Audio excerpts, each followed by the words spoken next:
আসসালামু আলাইকুম। তো আমাদের মুরগির বয়স হচ্ছে ১.৫ মাস পূর্ণ হলো। তো ১.৫ মাসে মোটামুটি ভালোই বড় হয়েছে। তো একটা জিনিস দেখলাম যে ফার্মি মুরগিগুলা হচ্ছে খুব দ্রুত বড় হয়। দেখেন একই সাথে কিন্তু বাচ্চা ওঠানো, যে দেশি মুরগির বাচ্চাগুলো আছে সেগুলো হচ্ছে ছোট, ছোট।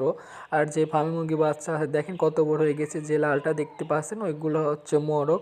তো আমার টোটাল ৪ টা ফার্মি মুরগির বাচ্চা আছে। তো সেখানে হচ্ছে ৩ টা মুরগি আর বাকি যেগুলা আছে সেইগুলা হচ্ছে মরগ। আর দেশি মুরগিগুলোও খুব সুন্দর হয়েছে, কিন্তু ছোটো ছোটো। যেহেতু দেশি মুরগি আমরা হয়তো সবাই জানি যে দেশি মুরগি একটু বড় হতে একটু সময়ই লাগে, যার কারণে তুলনামূলকভাবে মোটামুটি ভালোই বড় হয়েছে।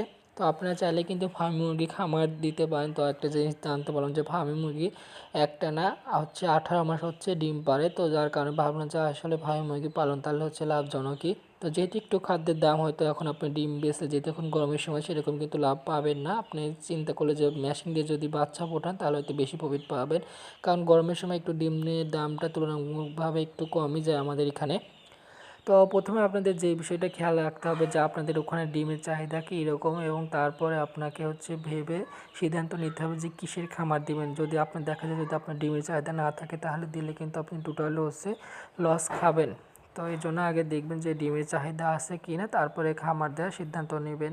তো এই যে মুরগিটা দেখছেন এটা আমার হাতে ম্যাক্সিমাম টাইমে খায় হচ্ছে একটু অসুস্থ।